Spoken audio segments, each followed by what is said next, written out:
الا انت من هذاك النوع اللي يبغي الصابلي يكون مقرمش ويقطع لك كميه كبيره وبنين بزاف بزاف، راهم جايين المناسبه تاع العيد وتاع النجاحات ان شاء الله يا ربي، وهذا الصابلي غادي تستحقي هذه الوصفه. شا غادي ديري دروك؟ ديري لا حفظ ولا تسجلي عندك الفيديو ديال اونغيستري تستحقيه كاش نهار. المهم هنا درت في وعاء الخلاط الكهربائي، درت رطل تاع مارغرين تكون طريه، درت رشه تاع الملح، ودرت ثاني ملعقه كبيره تاع لافاني. انا نشري هاد لافاني تاع الميزان كيما راكم تشوفوا فيها. هيا ديري مغرف كبيره باش الريحه تاعها تجي علامه. اش غادي ديري ثاني؟ ديري كاس، وكاس غير ربع تاع السكر حرش، وديري ثاني كاس تاع الزيت، وقضبيهم ديريهم في داك البيتره وخليهم يتخلطوا مليح مليح حتى يدوبلا الفوليوم تاعهم ويولي الخليط هكا يولي بيض كيما راكي تشوفي. جيبي البيض، غادي تسحقي ربع حبات كاملين، ضيفي حبه بحبه، ضيفي الحبه الاولى كي تشوفيها صاي راحت، ضيفي الزوجه وهكا حتى تكملي 4 تاع الحبات. المهم غادي تحصلي على هذا القوام الشباب. الا ما عندكش البيتخا ما عليك تخدمي غير بالباتر، شوله الباتر باش ما يحرقلكش وزعما ما يخسرلكش وكاع، لا تخدمي وتحبسي باش ما يحمالكش. هذا مكان.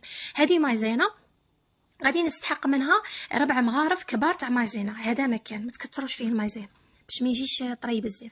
ايا واش ديري ثاني؟ ديري ساشيه وحده تاع الفرفاره، ايا وغربلي عليه الفارينه وبقاي تلامي في العجينه تاعك هكا بشويه بشويه حتى تحصلي على عجينه تكون طريه.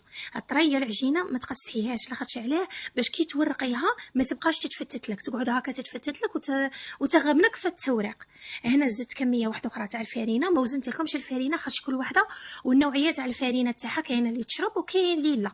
يمكن تسحقي كميه زعما نكون نعطيك بالضبط هكا، بالك تسحقي اكثر مني بالك اقل مني على حسب النوعيه. المهم مباشره هكا بديت تحلي فيها، ما تخليها لا تريح لا والو. فرشي كيس بلاستيكي وحطي العجينه تاعك، غطيها ثاني بكيس واحد اخر وورقيها، ما تزيدي لها ولا نقطه تاع فارينه. جبدي المول اللي متواجد عندك اللي يعجبك. انا الصابلي نبغي هكا مدور.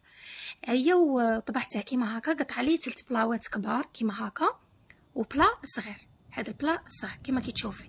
اللي تبغي تعرف هكا شحال بالحبه قطعت لي 70 حبه. الحبه ما شاء الله زعما كاينه وافيه ماشي داك الصغير وكاع. ايا اللي تبغي بالميزان تقطع لك 3 كيلو و150 غرام بالميزان، وبالحبه 70 حبه. اللي تبغي دير مشروع ولا هاد الوصفه تاع الصابلي غادي ما تامنوش عقلكم، وصفه مضمونه من عندي شيرات. انا نقول لكم اللي راهم مجربين وصفاتي يقولوا لكم. ايا غادي ديري هنايا كي طيبيه حمريه مليح مليح. هذا الصابلي ما يبغيش يقعد ابيض، حمريه باش يجيك بنين. شوفوا كي تحمروه يعطيكم بنه شابه. درت له هنا المعجون تاع البرتقال، لصقته به ودرت من الفوق شويه تاع كاوكاو محمص ومطحون، والنتيجه هي الى امامكم يخرج طوب. ان شاء الله تعجبكم الوصفه. السلام.